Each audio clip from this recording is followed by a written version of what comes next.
I never get sick of beef enchiladas. And it's party time. I'm white, and I've got everything I need. No one clutches their purses when they're in a room alone with me. And I can drive for any neighborhood I please at any hour, and the police don't do a thing. So if I see a penny on the ground, I leave it alone and fucking flip it. I'm a straight white male in America. I got everything I need. I'm a guy getting paid more than a girl with a degree. And I can walk down the streets after dark, no one wants to rape me. And I can get a girl pregnant and just as easily flee. Just like my straight white male dad did to me. So if I see a penny on the ground, I leave it alone and fucking flip it. I'm a straight white male in America. I've got all the luck I need. I've got a pile of broken mirrors and I'm walking under ladders and I'm spilling tons of salt, but to me that doesn't matter, cause my skin and my gender and my orientation are the best things to have if you live in this nation. I recommend it highly.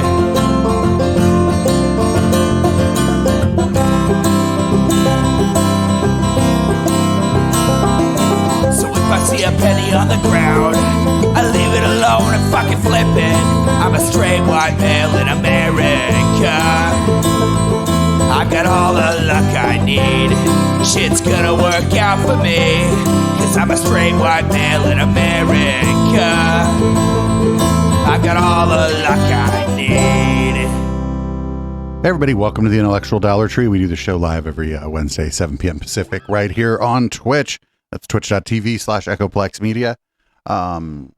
You can support this project at echoplexmedia.com. Click the support tab. The merch is my favorite way, but you can make your own decisions. I'm Producer Dave. You can find me on Grindr. HK will be joining us for Red Light only tonight. So you got just me for the podcast part of the show. So when I saw this, I fucking couldn't believe what I saw. Alex Jones went on the Dr. Drew show.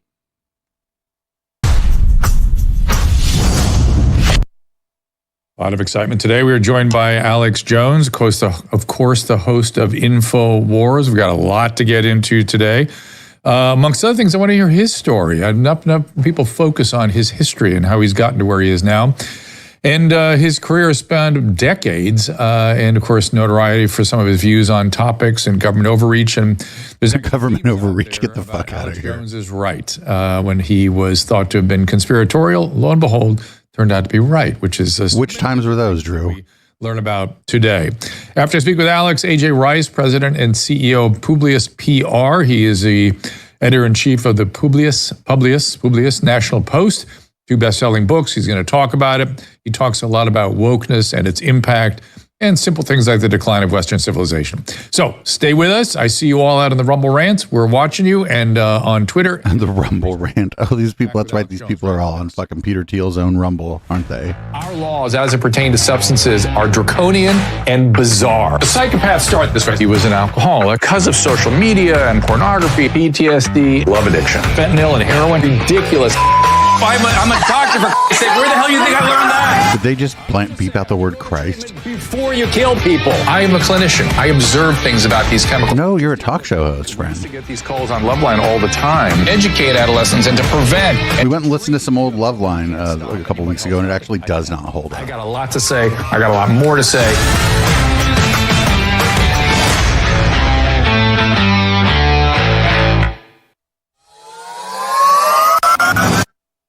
I want to teach you about pharmacogenomic testing. This is no, you're not. By analyzing a patient. You shouldn't do that at all. Pharmacogenomic ad. Highly recommended. And used to these things, you get multiple hurricanes every year, but I'm sure it is no fun every time you go through it. You're going to have Alex on to talk about the fucking weather machine. And, of course, Paleo Valley, all things that can help you during disasters like this. I want to get right to my guest. He needs no introduction. The host of InfoWars is the one and only Alex Jones. Alex, welcome. Thanks for having me. It was great to have you on my show. Wait, fucking Dr. Drew went on Infowars. What the fuck was Dr. Drew doing on Infowars? What the fuck's going on? Talking about you, if you don't mind. I don't really see anybody interviewing you about your life, your career, your history. I'm sure they did it once. Oh, this is great. He's going to tell a bunch of lies about all this stuff, like, oh, my family's in the fucking CIA, and he's going to do all that shit. He always does that shit. And as a guy that spent 35 years on the radio myself, I'm intrigued by your radio career, how you got involved with that. Do you mind talking about these things? I'm more than happy to. So where'd you grow up? What kind of family did you grow up in? Who is Did Alex Jones just for men his beard? It's not that easy to figure out. So clue us in on that, and then how you got involved in radio. Sure. I mean, I've been incredibly demonized by the deep state, by the establishment. Just right off the bat. That's how he got into radio, actually. He got demonized by the fucking deep state, and all of a sudden he was on the radio. Because I went to a lot of source documents about the permanent bureaucracy and some of the financial interests that would rather America and the world be a totalitarian, centralized technocracy in their own words. And so I've been on air 30 years. I started out on Access TV in 1994. About a year later, I got a local call from a station that was flipping from rock music to talk on FM. We were doing a Saturday show. It got good ratings. They gave me a weeknight show. I found out how to syndicate it through a small syndicator a few years later. So I've been syndicated on radio for 27 years. At times, the show got extremely big, and then some of the things I said on air, taken out of context in the media, I would get kicked off a lot of stations. That happened. Always with the fucking with the self-aggrievement, right? Always with the I got the globalists. They tried to take me off the air. Like it's such a big part of his shtick. He can't fucking tell just the basic story of how he got involved in broadcasting without bringing up now twice that the fucking deep state and the powers that be are trying to silence him. It's just so ingrained in everything he does now. Some of the things I said there, I was on over 200 radio stations, some of them huge then, and I went down to about 40 radio stations with my comments about that. And then, built the show back up over the years. Always wanted to find new ways to reach people. I was one of the first people that was on Google Video and had some of the first document cam or webcams. At first you're showing an image every 30 seconds or so. I could show news articles and I also made documentary films starting in the late 90s, 97 or so. I could actually show listeners back to what the I was 90s. talking about. Yeah, Drew, even Dr. Drew's like, could we hold on? Could we go back to like when you started trying to do radio? 94. What motivated you to get into that search for the deep state? Because I think What motivated you to get into the search for the deep state? What a stupid fucking question. an understatement. I think even the concept wasn't something that was being tossed around at the time. What was going on with you that you had some insight into this? My dad had, in high school, got recruited into UT Plan 2 because he had some of the top test scores in the country. And so, I knew it. My dad was my dad was part of the fucking CIA. before he ever, got into the actual programs after he graduated, but he got recruited into the kind of scientific dictatorship system. His dad's, I believe, a dentist. So he knew a lot about It's a fine thing to be. and so he was doing stuff for DARPA when he was in high school, working in some of those programs. And then My dad was the DARPA. Can't talk about it though. my Fucking shut the mother's fuck brother, up, my dude. uncle I was real close to. He died 10 years ago. He had been a big helicopter ace and war hero in Vietnam and done clandestine stuff there. Then he got recruited into My whole family was spies. Never seen that show, Burn Notice. high-level management, and I ran Contra. And so I grew up around him here in Texas, telling me how things really worked. And I was a sports guy and everything else, but I did get into reading really early. I've always been a voracious reader. So I got out of comic books when I was about 8 or 9 and started reading military encyclopedias and history What the fuck is a military encyclopedia? books. And so I really got into history and read Marcus Aurelius's book and read, Julius Caesar's writings, and then, got into Plato and got into Aristotle. And then I, read Nietzsche's, a couple of his books. I read Machiavelli by the time I was about 15. I read some of the Pulitzer Prize winning books. Like, Is he going to tell us that by the time he was 15, he'd been like with 100 women? That's my favorite Alex Jones story. By the time I was 15, I was with over 100 women, some of them in their 30s. All the Third Reich, thought that was fascinating. Then I read a lot of other, books about World War II. And so I guess because I had an interest in history, then I could see the parallels and also how I was grown up and just my family being, informed.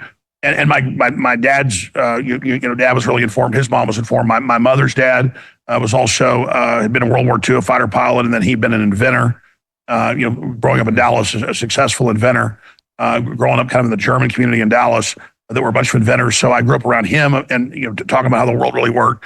So I was just blessed that I was around a lot. Everybody was just around telling Alex how the world really works, apparently. And I remember my dad ranting about Zbigniew Brzezinski when I was like 5 years old at the dinner table, and their plans for world government. And so that's why I found that really interesting. And a lot was happening in 94, 95. And so I didn't even really try to be in the media. I wasn't thinking of that as a career. I didn't know what I wanted to do. I'm 50 now. I was, like 20 years old when I first got on air.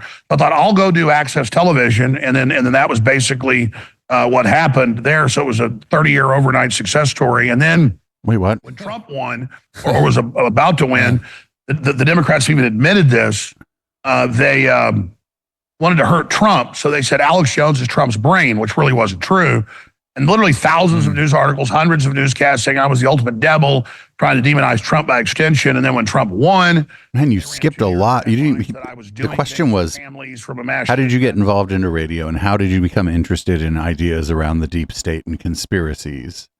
And he just fucking skipped all that and is like, oh, Trump, they were demonizing me for fucking being Trump's brain. Never did, out of context, to demonize me and then demonize Trump. And then they sued me, and then they had default judgments and rigged court cases. And then later the FBI testified in the show trial in Connecticut that they actually created the whole thing, got me sued, did all that. They've now admitted that. He's fucking like, dude, this is one of those, we call this like a guided monologue. Drew doesn't have to say shit. Alex will just talk the whole fucking time. At a group affiliated with the Project Veritas, folks, they'd done work for Veritas, got footage earlier this year. It was pretty bombshell of a CIA guy that they were doing another investigation into human trafficking, and we're interviewing the CIA guy with hidden cameras, and he also admitted the whole plot to demonize me and take me off air and set the precedent with me, and then ban everybody else. And so now in hindsight, we know how that was done. So just to be clear here, almost everything Alex Jones just said about his trials, his court cases, was a lie. Almost everything he just said there was a lie. PR firms and the whole setup. So I really don't even see it as being a victim because it was very interesting to have the deep state kind of put me in its jaws, and was quite a learning process. But because the deep state and the establishment is so discredited, just like all the indictments and convictions of Trump by these show trials has made him more popular, it's now had the opposite effect and made me more popular. And so it's a very, very no. Being kicked off of like YouTube and all that stuff really hurt his viewership. It had to, because those are like the main places where people look for content. Kind of jumped ahead from my origin story to just what, the current story. Most of your viewers who may have heard of me, but maybe never actually heard me, I want them to know they can look up everything I just said, and they're actually admitting it. That's what's crazy. Hillary Clinton has come out twice the last month and said, get rid of the First Amendment. John Kerry has said I'm pretty confident that Hillary Clinton did not come out twice in the last month or two and say, fuck the First Amendment. Let's just get rid of it. And that they want to, now they... Yeah, somebody in chat's asking about getting something from the bankruptcy auction. The media wants, there's this chessboard that she wants because it's like hell of demonic. Banned advertising on Instagram and Facebook under Meta of the Reagan movie. That's like a sweet family movie. Absolutely just a very positive film, not even political. The movie about Reagan isn't political. That's weird. Want to ban or restrict people seeing the Reagan movie. So that shows you where these totalitarians are going. I saw ads for it on Facebook. Well, we're going to lose total control if we don't, get control and start censoring people. So I was the first test case, they now admit, to try to set the precedent, be able to censor everybody else. And when a lot of people didn't stand up for me being censored, I got kicked off of Twitter on Plex_Dave before he got kicked off of Twitter. That was because I called Jacob Wall a dumb twink. Twitter and Facebook and everywhere else. And they even took down his videos on January 6th saying, be peaceful when you go to the Capitol. And then later when he said, don't go in, don't be violent, they even removed that so that it couldn't be. I don't think he said don't go in. I do think he said peacefully, but I don't. That doesn't mean that. So what? They don't just silence what you're saying. They can then lie about you and build a straw man and misrepresent who you are. So they basically steal your identity. So it's been very refreshing to have Elon Musk bring me back on X, despite all the attacks and demonization and boycotts. And now X is the most popular social media. So strangely enough, for a long time, Elon did not want to bring Alex Jones back, but it was because Alex was talking shit about Elon Musk. And so as soon as Alex decided to stop talking shit about Elon Musk, Elon was like, oh, you good. World and it's dominating. And so the worm's turning, and humanity has a real hunger and quest for the right of not just to say what you want, but the right to hear what somebody else is saying. And so I'm just very blessed to be part of this major global discourse and have a lot of hope and faith for humanity. Yeah, I've become a free speech absolutist, and thus you are here. Oh, that's great. We should fucking engage in defamation of character against Dr. Drew and see what he does. And I noticed that the DOJ put something out today about what they want to do with Google and YouTube, which is essentially dismantle the whole thing. No. They're probably talking about the browser monopoly case, or I'm sorry, not the browser monopoly, the search monopoly case, where one of the remedies, it looks like they want to break up parts of Alphabet, but that has nothing to do with content moderation. Which I think will create an interesting reaction from a very powerful company. I can't imagine them doing that. But my question to you is, you mentioned Musk. What do you think about what Musk said about the people on one side of the aisle really needing to win so that the Epstein list is not released? Do you agree with that? So this is dumb as fuck. There is no list. The idea that the dude kept a list at he has a piece of paper at the top. It's like crime people who I did my crimes with. No, there's no fucking just a list somewhere. This is dumb as shit.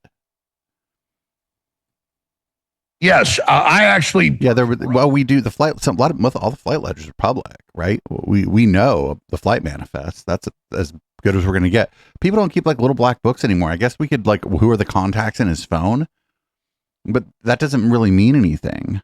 The whole Jeffrey Epstein thing about 18 years ago, from my sources in Hollywood and in New York, and I've said the name. No, you didn't do that. Fucking Julie K. Brown, who works at the Miami Herald, did that, Alex Jones. Not you, Julie K. Brown.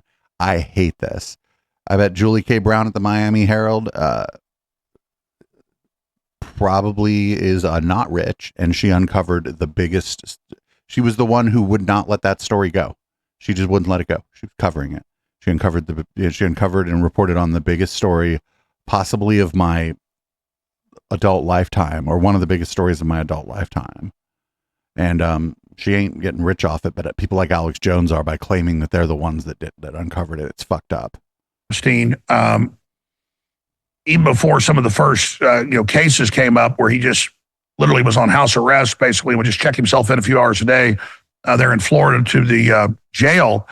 And I was told that basically they were using classic honeypots, but it's not enough to have a guy cheating on his wife like 60 years ago, or then the new thing was, the person's gay. And so in a lot of these elite circles, like Bohemian Grove and things, powerful people go there literally to be inducted into kind of the rite of passage so that they are in the club. Even Nixon talked about it. He didn't do it, but he said people basically go there, and the tapes are out there of Nixon, to be in that club. Then they think they can trust you. Well, it's not enough to be closeted gay now. That's not enough dirt on you. They want you to have sex with underage teenage girls and boys. And then, oh no, it's this conspiracy theory that Jeff Epstein was working for intelligence to gather blackmail on people. Very, very good at just keeping it to a few 16 and 17-year-olds. But what we know about Epstein and now P. Diddy and all of this, and of course P. Diddy's connected to a lot of Epstein people. So we know very little about Diddy at this point, but a lot of the stuff's going to come out. It's going to be pretty interesting to see how this shakes out. And then Robert Maxwell, Ghislaine Maxwell, she's convicted of this child trafficking, of course, and sex slavery and the rest of it. Her father was an MI6 / Mossad operative that's admitted. He's very much MI6 national honor. / Mossad. So double agent. I think that gets you shot.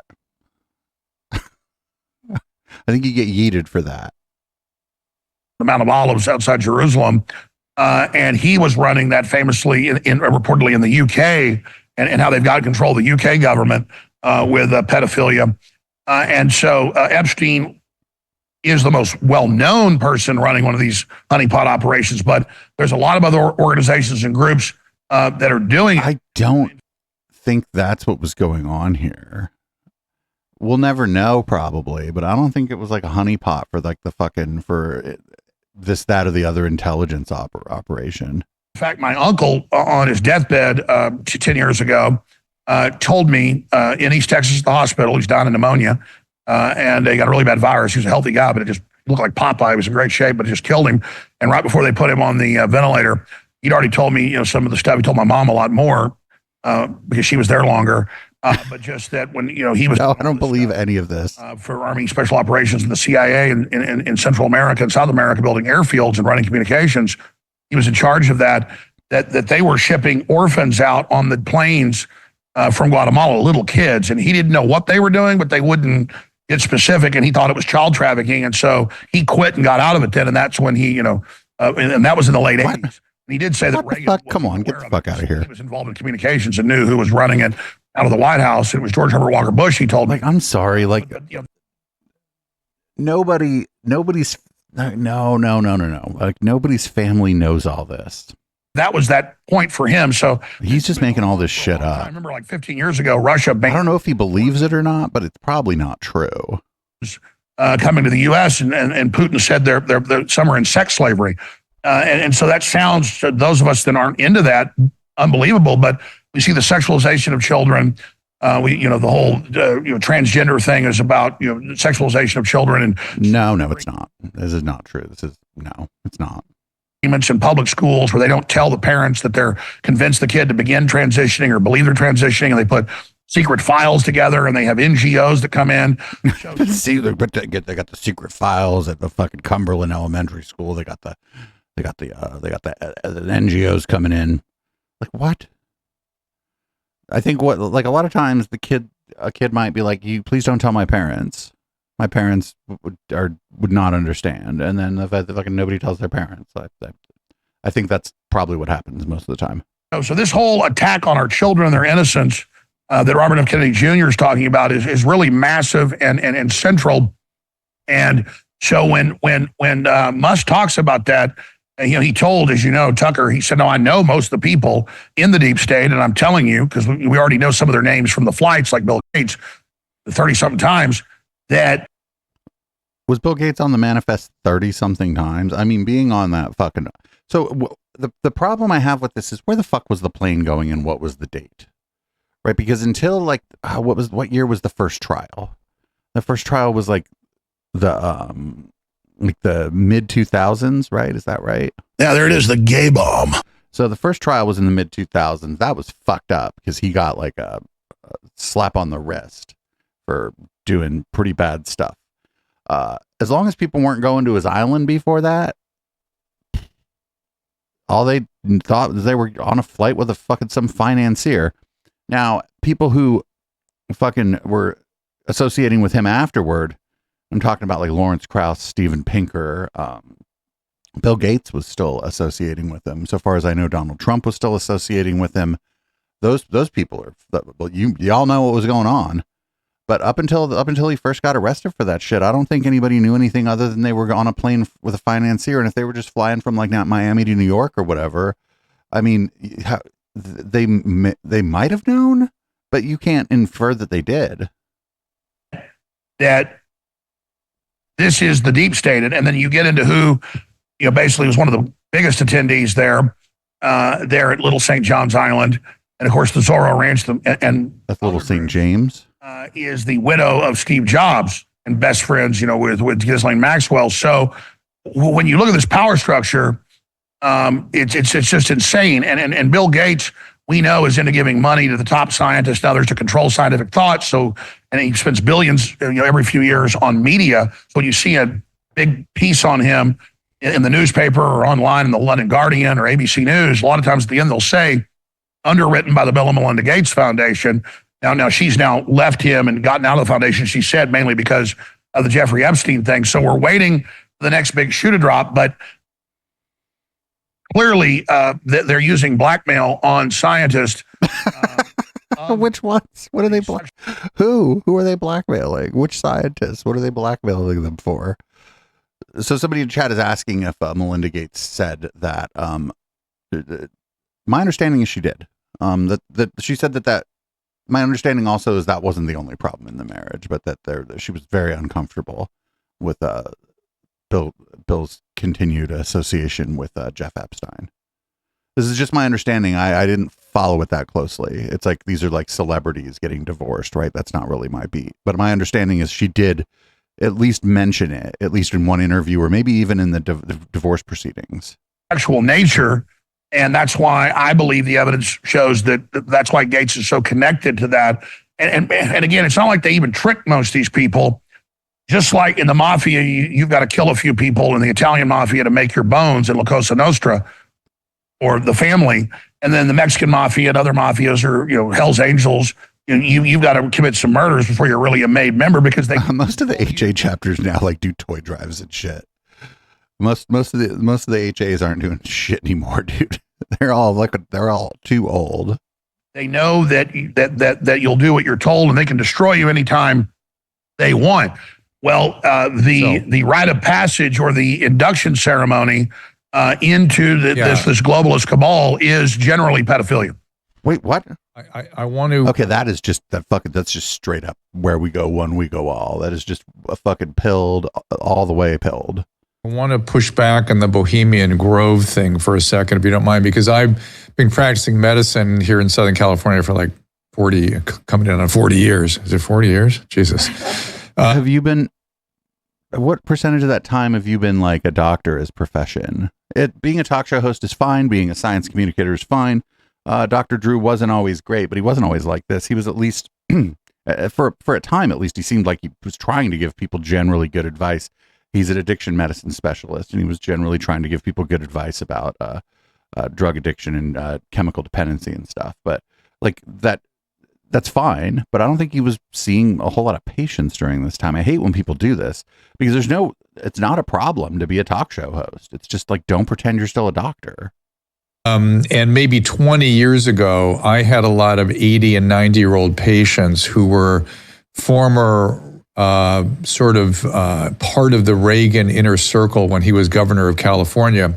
And they all used to go to Bohemian Grove. It was a very right-leaning thing where they would go and hear lectures and stuff and just sort of hang out and smoke. Well, it's power. It's not really about like, right or left. It's about power. People with power go there. And like during the Reagan years, it was going to mostly be Republicans. If it's been captured, I don't have any recent information about it, but I just want you to file that in your thinking that I actually had direct contact with a number of these guys, and they were not as you described them now. So it may be something different now. I don't know, but I want to circle. That's fascinating. So I can come back to it if you want to say something else now, but I would love to agree with you right now. I want to be clear. Back in the day when Bohemian Grove wasn't satanic. I'm the first person to ever successfully sneak into Bohemian Grove and get the cremation care ritual on tape. So not for nothing, I think John Ronson got inside that fucking place before Alex did. And if you remember watching that video, does anybody remember this? John Ronson just walked through the fucking front gate like he belonged there, and Alex was like all in the bushes and shit trying to get inside. John Ronson was like, I'm already dressed like everybody else here. He's like, I just look like I belong here, and just fucking walked in. I saw Danny Glover when I was in there. I saw probably my favorite actor, one of my favorite, actors, Clint Eastwood, when I was in there. There's 1,000 members, 1,000 guests. 95% of it is just getting, having fun, listening to music and drinking in this beautiful old redwood grove there in Sonoma County on the Russian River. Richard Nixon, just type it in, Richard Nixon on Bohemian Grove. His famous tapes are on that. And he said it's the most GD, faggy thing you've ever seen. Whoa. And, sorry about that, everybody. Helmut Schmidt wrote a book about it, talked about it. And so what I'm saying is there is a group within that, and you can look up Bohemian Grove homosexuality, and it's been news articles written about. If you want to get in the club there, a bunch of that is going on. And of course, Mark Twain founded it. It wasn't like that in the 1870s. And then Mark Twain wasn't no light in the loafers. Mark Twain founded it. Shit, I could go there and I could get my fuck on. That sounds great. It was Skull and Bones member and a president. The railroad got there. The Republicans took it over. It was more of a Skull and Bones spinoff for adults, kind of ultra Masonic. But I was specifically talking about used to it's you're cheating on your wife, we got dirt, and then it's okay, you did a kind of a gay ritual like they do at Skull and Bones. That's come out, and they do it in like a vat of horse manure. I mean, that's even in the Good Shepherd. I'm sorry. They do a gay ritual in a vat of horse manure at the Skull and Bones.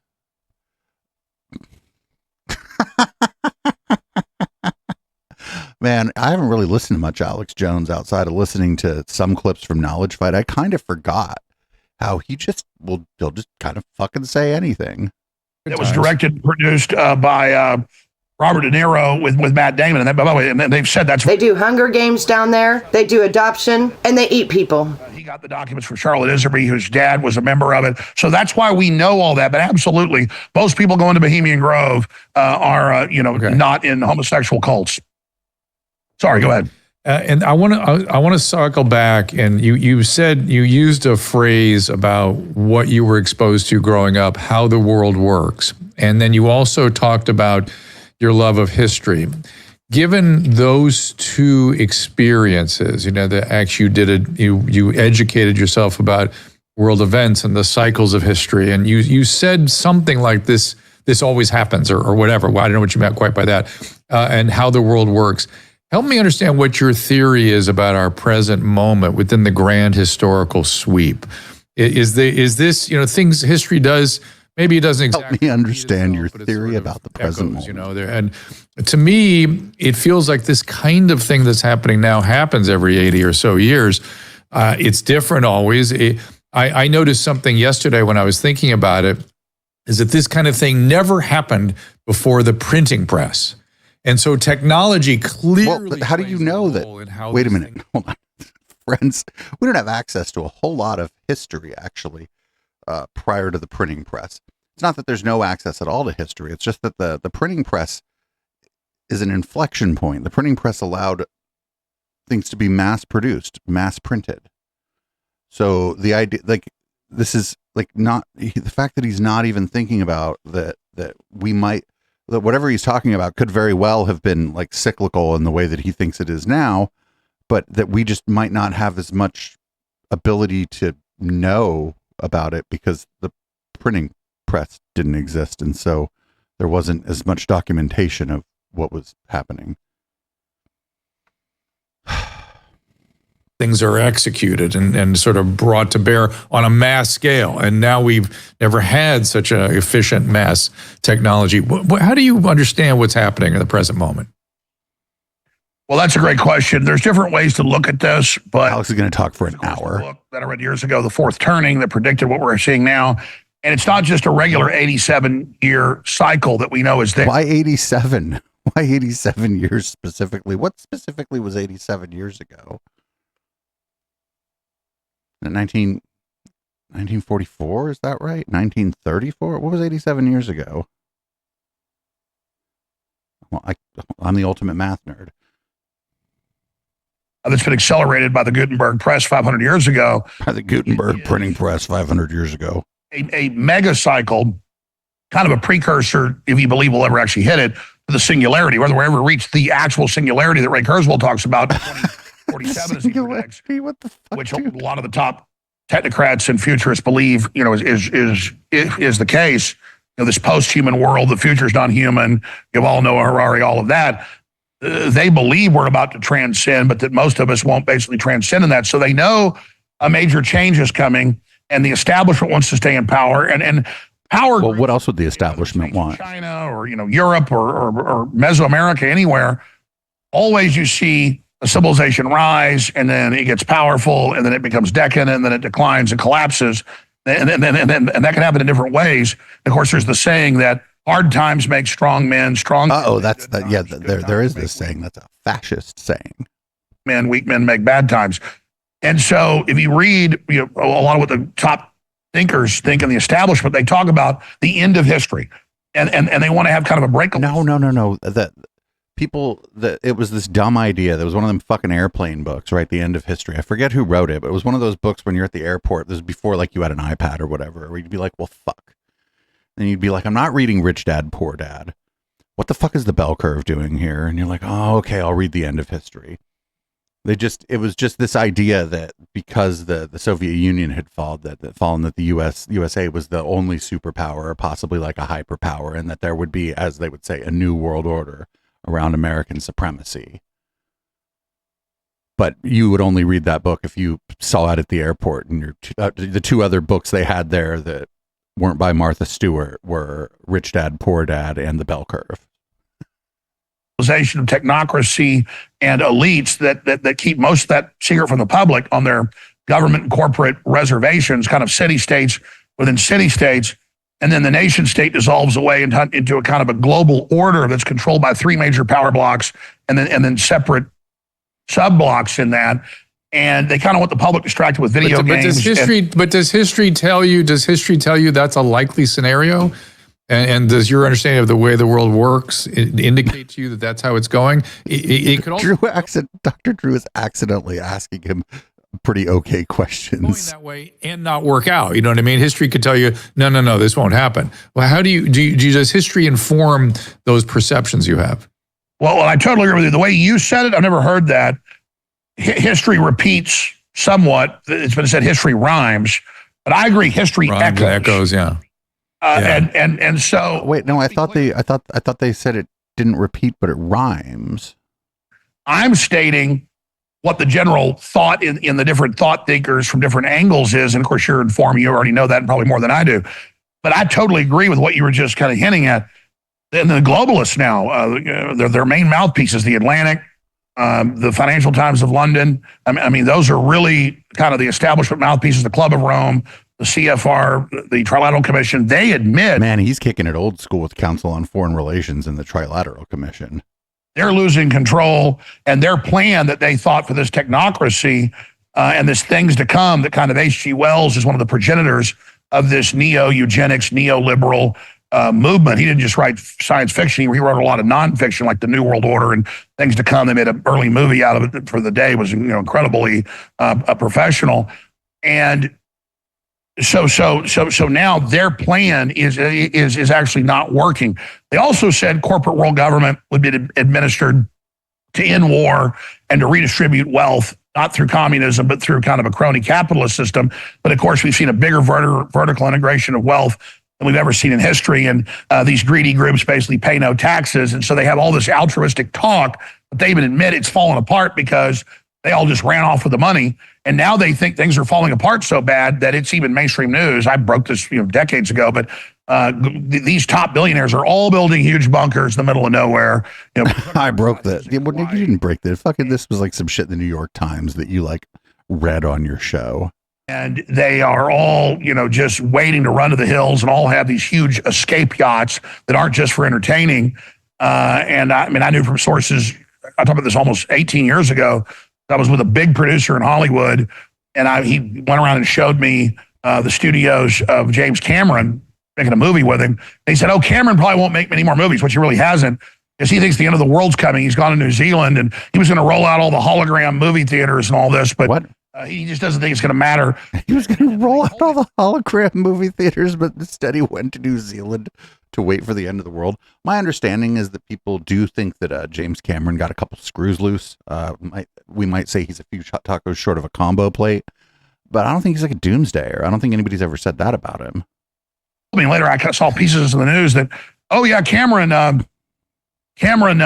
has this fleet of ships, he says, looking for sunken ships, but really that's the tax write-off. So when everything collapses, he can escape to the ocean. Well, then now you see the headlines. Elites, have the...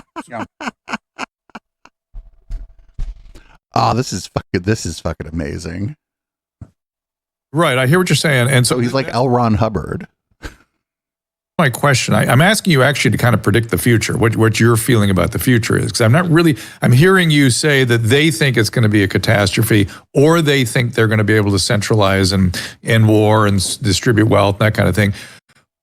So my question to you is one of those outcomes likely in your opinion, or are they just going to fail? It's just going to fail, and people are going to get back to taking care of their own families and their own communities and become hyper localized, which is really the bromide for all this. What That's not going to happen. You can't unring like the globalization bell.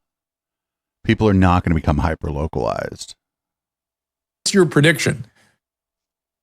Well, I don't think that the establishment, which act like they're all unified and they'll agree on certain policies and power grabs, but they're actually fighting with each other, they call themselves the Anglo-American establishment. And notice when Putin talks about the West, he calls it that. And that's an old term, but that's what they call themselves, kind of the British Empire merged with America in the West, and then the kind of the EU's in the middle. Mm-hmm. And then China's the other big power block, and then Russia junior to that, and you've got the Arab states and, all the things that are happening. But absolutely, that really is the question. I believe we control our destiny. I'm seeing major signs everywhere of not just the globalist plan for world government failing, and then there being giant wars due to, the issues that are there, and not just problems they've caused. We've got plenty of problems the globalists didn't cause and the technocrats didn't cause. Versus people like we've got problems caused by people that are different people. Summit last year put on with the WEF. He said, we want firewalls. We want, bulkheads and ships. We don't want a one world government with centralized stuff. That always creates a nightmare. We want decentralization and then good ideas globally, but also locally that people then adopt. Is that going to win? Working. Is that going to happen? What's your prediction? I want you to put a bet down. I want to bet. I would give us about a 60% chance that we're able to stabilize the planet and be honest and release all these advanced technologies and things that 60% chance it's going to stabilize the whole planet, where people are going to get honest, and we're going to release all the advanced technologies. The globalists see as disruptive. See, that prediction doesn't mean anything, right? Stabilize the planet. Okay, maybe in 5 years, 10 years, 15 years, there's less war, maybe than there is now. Get honest. I don't know. Maybe people be lying less. I don't know. And then I forget now already what the fucking, release all the fucking technologies. Well, new technology will come out in the next X number of years. So this is like this prediction doesn't mean anything. Really, not try to dumb people down and not try to have a destabilized population that's easy to control. I believe we can turn the ship around so there's going to be some major crises, some serious wars. Okay. But I'd say about a 60% chance we don't kill each other in a bioweapon war or a nuclear war. And there's not going to be some utopia. Over what period of time? Like, the left or the globalists do. That's all a lie. But definitely a prediction is only any good if you give it a time frame. And way more positive, amazing times. If people just get informed about issues and demand their rights and also work hard and get excited about innovation and excited about the future, yes. I see a golden age, quite frankly. I wonder if he means Elon Musk when he talks about technology. I've heard that from various sources. And theoretically, your fourth turning, the book you described, that's kind of what they suggest, is that the generation that comes into the fourth turning is a heroic generation and will cause, I don't see the road out myself, but I do know that the enemy is over centralization, and that, taking care of your own family, your own neighborhood, your own community has always been the answer. That's how humans have evolved. And notice everything the WEF does is just a mouthpiece of the biggest Fortune 100 is you can't have your own organic farm. It's bad. Eating meat's bad. You can't have your own organic farm. It's bad. Eating meat is bad. Yo, fool, go to the store. There's hell meat at the store. A car is bad. You going anywhere is bad. You're bad. Just going places is bad. There's all kinds of, turn on the TV. There's never ads for vacations. Your life force, your instincts bad. Don't have children. They just want us to give up and turn history over to them and just let them be captains of the ship to the point we don't even realize that we're on a ship or there are captains. They just want us out of the way. Definitely that power structure is imploding and failing. So yes, we've got a lot of work to do, and we're going to need the heroic generation led by people Yeah. like Elon Musk and others, if we are not going to destroy ourselves. So I have 4 children. I don't want to believe we're going to destroy ourselves. It's always darkest before the dawn. And so I'm an eternal optimist. And again, when Trump got elected, because most people aren't public figures, and that's great. I'm not, but most people aren't Dr. Drew or Alex Jones or something like that that's well known. I would get 95% love over the years, but wasn't super famous. People knew who I was, but I would shake hands at the grocery store, when I'd walk the dog, when I'd go to church, anywhere around a lot of You people think this motherfucker goes to church? I don't think this motherfucker goes to church. show or see my work. When Trump got in, it went from, 99% love, because people don't like you, aren't going to say anything usually, to, 90% love, 10% being yelled at on the street, yelled at in restaurants, yelled at in grocery stores, yelled at the mall, yelled at the doctor's office. And then when they started indicting Trump and people saw how bad Biden was, I get yelled at every 6 months now in public or something. And even people. But how often do you get laughed at in public? Because if I saw him, I would just start laughing. I'd be like, holy shit, look, it's fucking Alex Jones. It's like that time after MC Hammer had lost all his money by buying all his friends' Ferraris and shit. We saw him in a Denny's and we just laughed at him. Take their heads at me and go, actually, you're right. I was wrong about you. And it's not about me. It's just that I'm seen as a bellwether that the system said is the most evil person since Satan. Since Adolf Hitler, and the system's so discredited that their attack on me is the endorsement I could never do. And so that to me is emblematic of how Alex, big what. Yeah. You just made me think. I'm so committed to free speech. If you were Satan, I would still talk to you. I'm still, if that's the case. Good for you, Dr. Drew. I would love to. I'm even more. Right? If I found out Satan was real, I'd be fucking thrilled to get the first interview. I feel like maybe the dude got a bad rap. Sure. Right. Me too. But two things. And then Caleb, you're going to come in here because my technical director is a big Alex Jones fan, and he had a couple questions. I want to give him a chance. But two comments of what you just said before we do. It was either Peter Thiel or Mark Andreessen said, "Be careful with the darkest before the dawn," because another way to look at it is it's darkest before it's pitch black. Both Peter Thiel and Mark Andreessen are ghouls. Those are ghouls that, by the way, fucking maybe even just 5 years ago, Alex Jones would have been shitting on. Maybe more like 7 or 8 years ago, like before Trump, essentially before Alex became explicitly a Republican Party and right-wing partisan, he would have been talking so much shit about, especially Peter Thiel. And so be careful. It can get a lot worse before it gets better. Oh no, I agree. I don't think we've hit bottom yet. I don't think we've hit bottom yet. I agree. Go ahead. Okay, fair enough. I'll quote you on that. And as far as captains, these centralizing captains, how much of a student of history do you have to be to understand how bad that turns out? Every time, you name it, it ends badly. You name it, any historical sweep, and when there's a centralization of anything, it ends badly. So I just want to point that out. Of anything? But, so are you against the United States as an entity? For Alex, I assume. Yeah, hi, Alex. I grew up in Austin, Texas, actually, so I remember. Oh, I'm stunned that this guy even looks like Alex Jones. To you on my dad's radio decades and decades ago, and you probably remember this as well. Back then, all of us were just like the crazy anti-vaxxer, homeschooler, farm prepper people, like the real outcasts of society. But now you fast forward to the day. That was. So I don't think Alex really leaned into anti-vaccine stuff until like maybe the early 2010s when that anti-vax movement kind of got big on Facebook. I could be wrong here. I don't think he was like out there telling people to get their shots and shit, but I don't think he leaned into it until it became like culturally relevant and really popular online. That was back then. But I mean, a lot of us, like, you show up at these events and it's like kind of the same type of people. But that was 20, 30 years ago, the outcast. But now you fast forward to today and all of a sudden, like, Alex Jones, that's a household name. Everybody knows who Alex Jones is. And now you have Dr. Drew talking about this rational revolution stuff. So it's not my mother's fringe group anymore. But then with that, what's happening now Caleb, hold on. You bring up something interesting, which I'll let you finish your question, but I hope Alex can also point out, which is I worry about people becoming paranoid or conspiratorial and detaching from reality.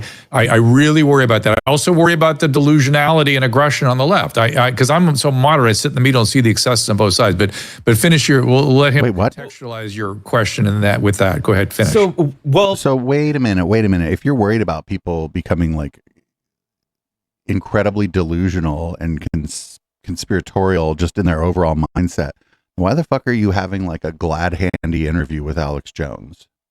Actually, what I'm talking about is something that goes even further than that. It's a step beyond deeper into this anxiety spiral, where it's the movement that's inside of our movement that's now saying, wait a second, something is so suspicious. Why are the powers that be that have all the power in the world allowing people like Alex Jones or Dr. Drew to speak freely about globalism and the NSA and Big Pharma unless they're controlled opposition? That's the new term.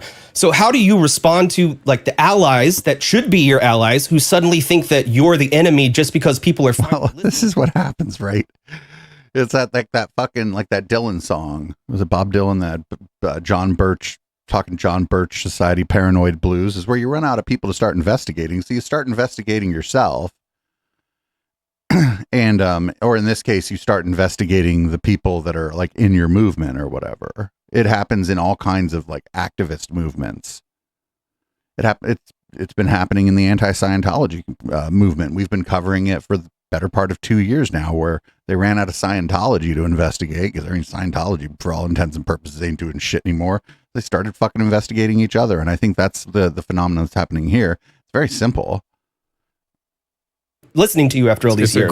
It's a great question, because that is all about the paranoia I was talking about. So let's let Alex answer that. Absolutely. And by the way, I told you guys I had to go in 45 minutes because I have to sign a document because my bankruptcy's ending in the next few days. But I've got time. I can do another 20 minutes or whatever you want. Or if you want to kick me out of here in 5, I can stay. But this is a...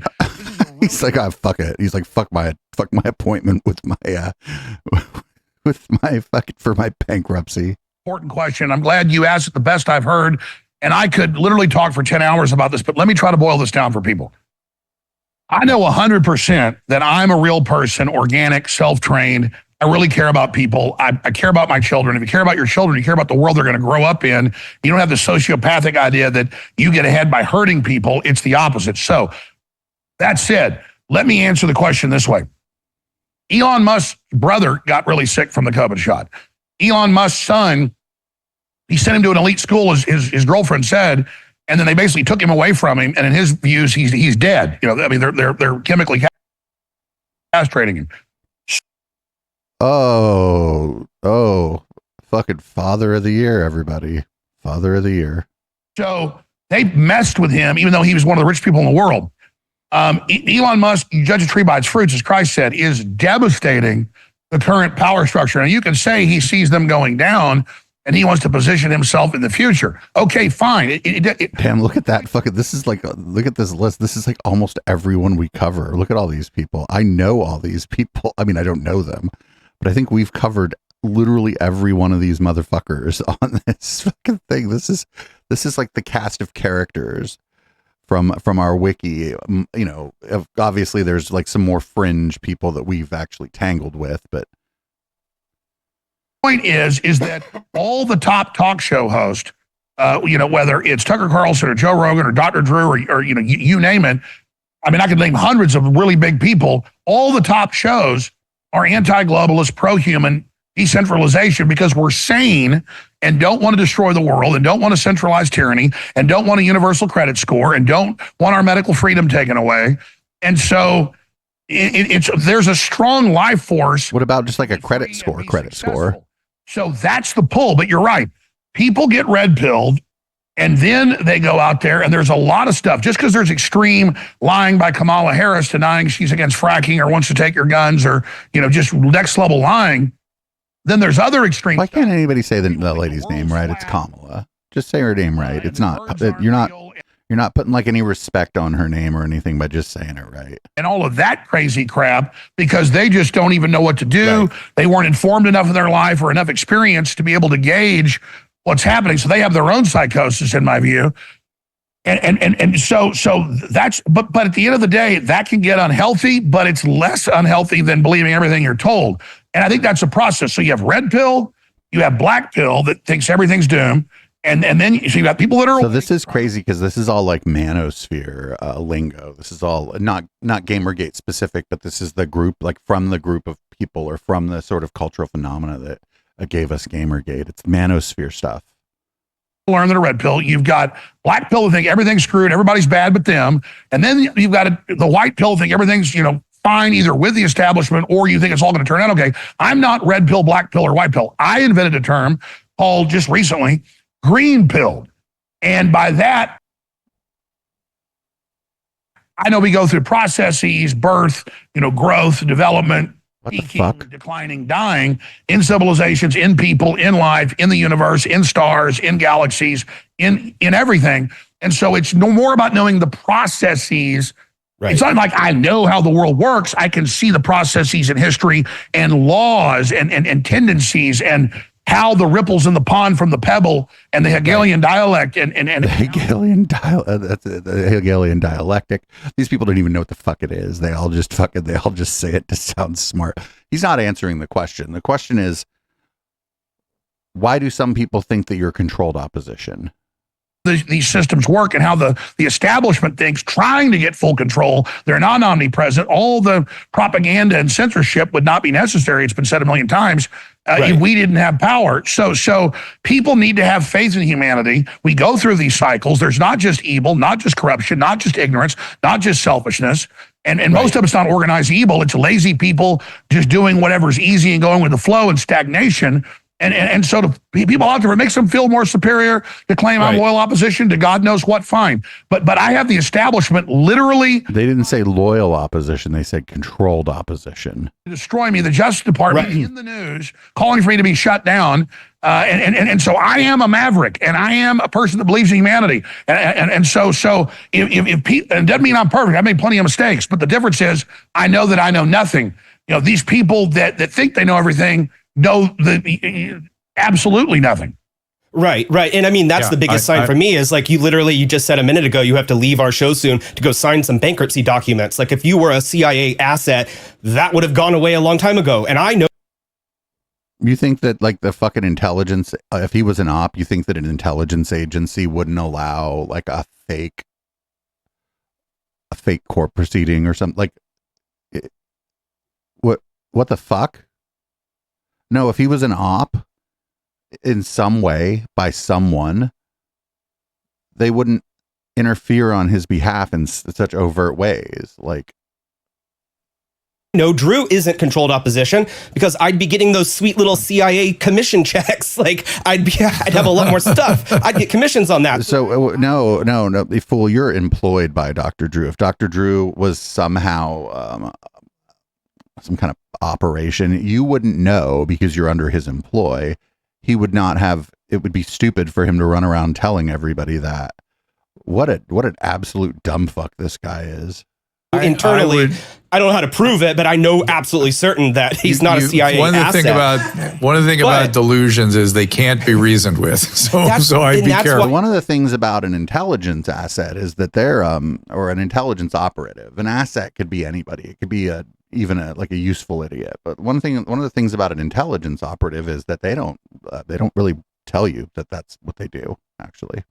Me crazy is because it seems like it's such a defeatist attitude, because if for me as someone who grew up as an outcast because of my family was like this, I understand that I understand the suspicions, because for so long we were exclusively outsiders. And it reminds me of, there was a guy, I don't know if you're familiar with Hal Turner from back in 2008, where he was an FBI informant. Like this has happened before with people who are radio hosts, that they get turned by the CIA or the FBI and they infiltrate the movements.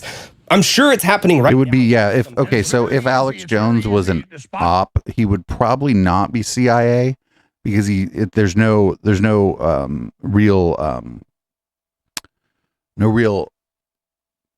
good for like interfering in like foreign stuff using Alex Jones. He would probably have been turned by the FBI or the Department of Justice.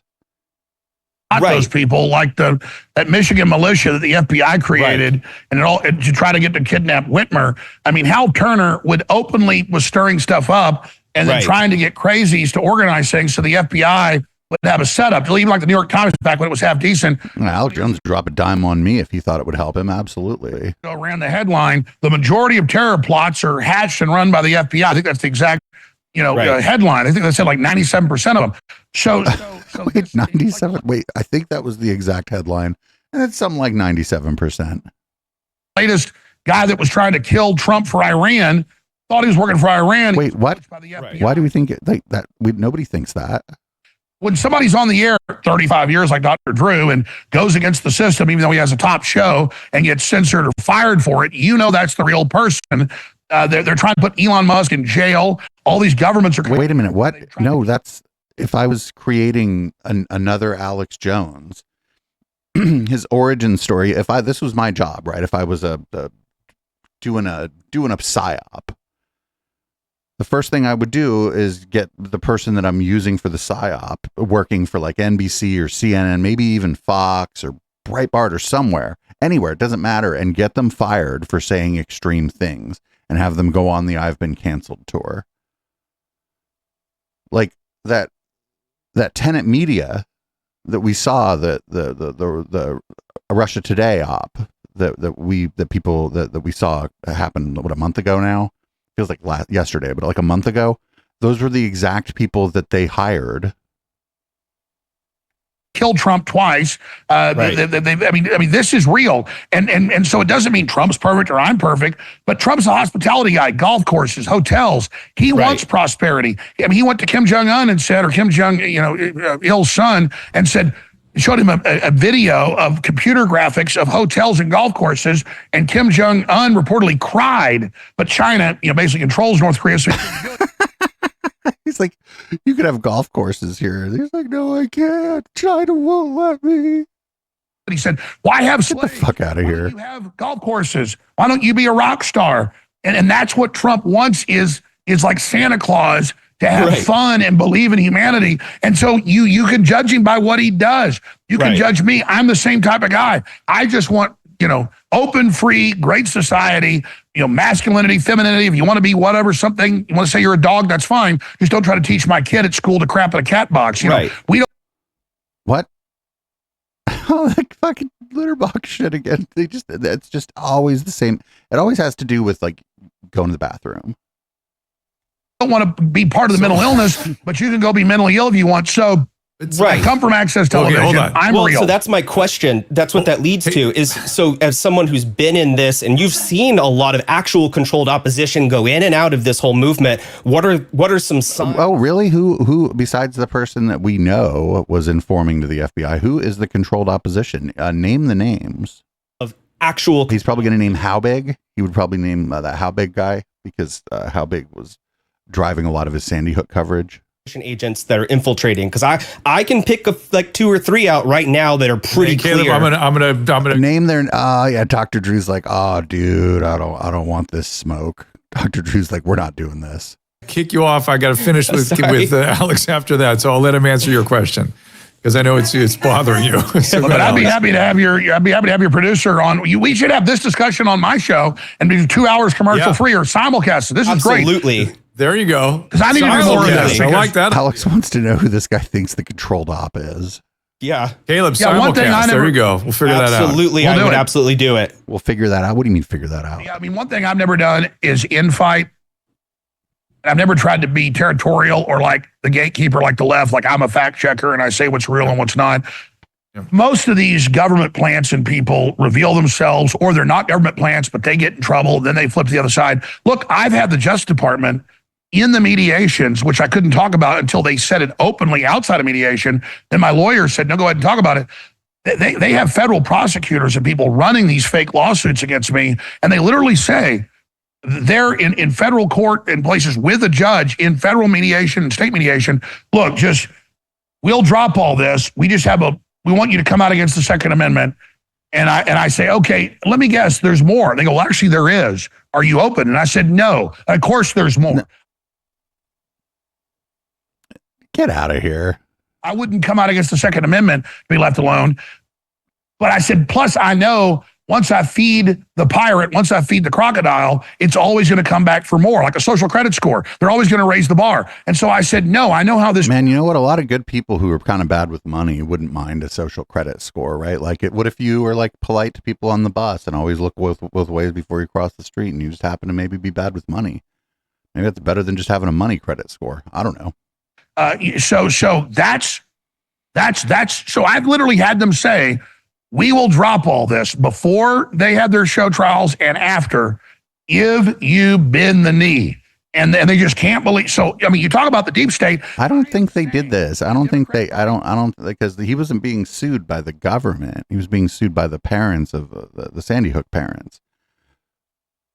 So maybe there could be a way in which the Sandy Hook parents would have been like, hey, I'll drop all this if you fucking stop doing your show.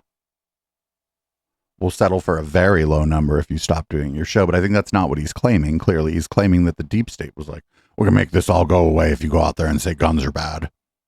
Law firms run by Senator Blumenthal, the same ones that sue Trump and Giuliani and all of them, they spent $70 million. That's in court filings the last 7 years suing me and attacking me and lying about me, I've spent $15 million fighting them. Okay. And literally I break bombshells that are confirmed. I've said this on air. Notice they don't say it's not true. They don't respond back. They literally politically did all this. On the courthouse steps, they say, we want him off the air. They refuse a $70 million settlement with me. Over 10 years, I have to bust my ass to pay them that, more than I ever made personally before. They lie and say I have $4 million in the bank. All of it was BS. And they said it's not about money, no settlement. So they can now, with a non-dischargeable judgment of $1.5 billion, chase me around and harass me for the rest of my life. Well, good. I love it. If that's the cost of telling the truth, I don't care. It's fun to be the rebel. It's fun to be the maverick. And I just love it. I love it. I love the fact that they hate me so much. Both my grandfathers were in World War II. One was a fighter pilot in 1917. I'm like, fucking, what the fuck? This has nothing to do. I don't even know. I think both of my grandfathers were also in World War II, but I never heard no war stories. Pilot, flying cross, whole 9 yards.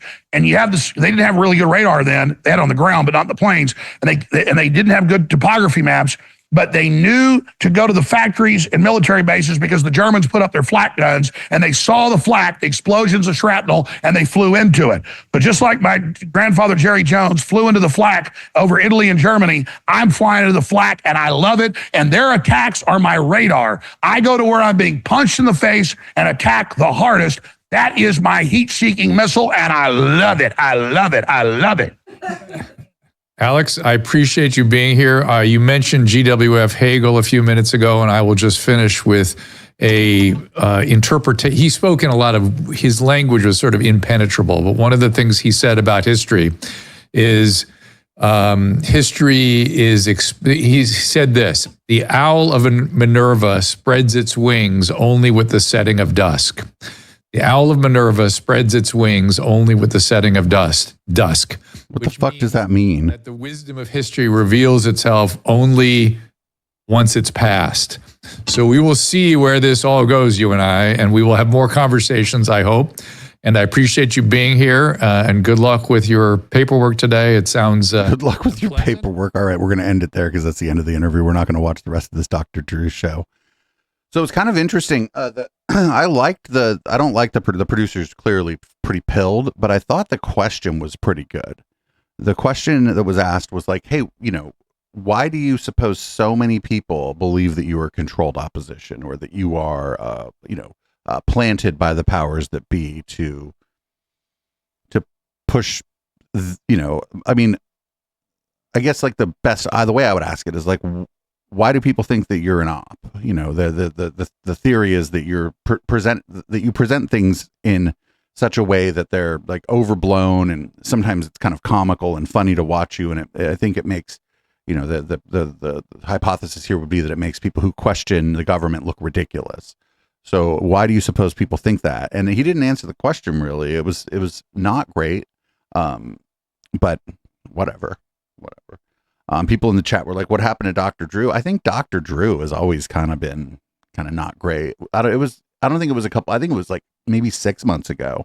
We ended up listening to some old Loveline late at night, and some of it wasn't great. I mean, some of the advice was pretty bad. They were pretty evil to one of the people that called in on Loveline. So I don't think Dr. Drew was ever really all that great. I just think that in certain circumstances, he gave reasonable kind of mainstream advice, but I don't think he's ever really been a great person. But I don't know. I'm not a Dr. Drewologist. So I guess podcast listeners, thanks for checking out the show. We're here live every Wednesday, 7 p.m. Pacific at twitch.tv/Echoplex Media. If you're listening to the pod, there's a lot of you out there who do listen to this podcast. So come check out the live show sometime. It's a lot of fun. You'll enjoy the cast of characters in my chat. With that, I'm going to change the color of the lights in this room, change the contents of my beverage, and we're going to go on into red light. At some point tonight, my co-host HK will be joining me. This is Boomers by Periscope, and I'll see everybody for the post game.